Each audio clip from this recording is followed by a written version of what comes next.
Projekt DevInvest Enviro rozvoj investičného prostredia je jedným z 5 projektov v rámci akčného plánu zamestnanosti po osi R2M3, ktorých cieľom je zlepšiť situáciu v oblasti zamestnanosti v regióne Novohrad. Hlavným cieľom projektu je popri revitalizácii priemyselnej zóny vo Fiľakove aj skvalitnenie cezhraničných podnikateľských vzťahov a výmena dobrých skúseností s dôrazom na tvorbu nových pracovných miest v regióne. Mesto Fiľakovo sa v spolupráci s Banskobystrickým samosprávnym krajom pustilo do revitalizácie najstaršej časti Fiľakovskej smaltovne, kde sme vytvorili také podmienky, aby sme vedeli prijať do nášho mesta nejakého investora, ktorý by tu vedel v najbližších rokoch vytvoriť 30 až 40 pracovných miest v prvom kole s tým, že ten celý projekt ponúka aj nejaký rastový potenciál, že by sa tam vedeli postaviť aj ďalšie haly a vytvoriť aj ďalšie pracovné miesta, takže počítame s tým, že tu nejaký investor teda príde. Sú výhody Fiľakova na investovanie. Predovšetkým sú to infraštruktúrálne výhody. Fiľakovo je veľkým železničným uzlom na trase Zvolen-Fiľakovo-Košice s odbočkou na Budapešť, ktorá je vzdialená len 133 km.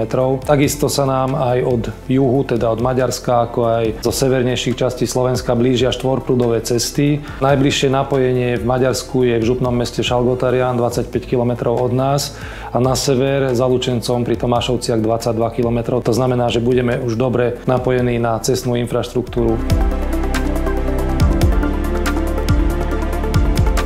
Druhá veľká výhoda sú ľudské zdroje. Jednak tým, že Fiľakovo je už historicky priemyselným mestom, 120 rokov je tu rozvetvená priemyselná výroba, predovšetkým kovovýroba, ale aj drevospracujúci priemysel. Práve preto sme tu našu halu koncipovali tak, aby ten ľahký priemysel mohol smerovať aj do kovu, aj do dreva. A práve tie ľudské zdroje sú tu prítomné, sú tu tie odborné vedomosti vžité. V našich obyvateľoch stále máme veľa odborníkov, ktorí pracovali v starom kovosmáte, v starých nábytkárskych firmách, a takisto vo Fiľakove dodnes funguje stredná odborná škola, ktorá práve na tieto odbory pripravuje našich študentov celého mikroregiónu, takže myslím si, že aj toto je veľká výhoda.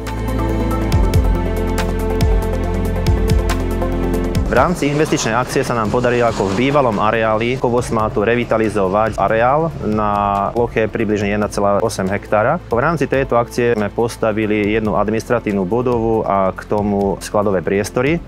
Ako za nami vidíme tú administratívnu budovu, ktorá je dvojpodlažná, rozlohou približne 600 m². Ako na prízemí sa nachádzajú sociálne zariadenia, kuchyne, prezliekanie pre tých zamestnancov a vestibul.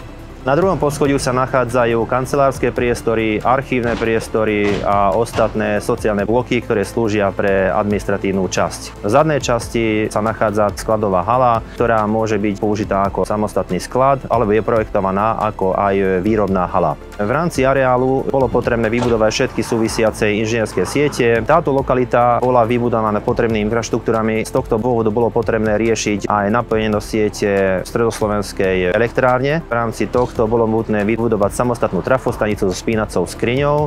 Sú tu vybudované 3 vstupy.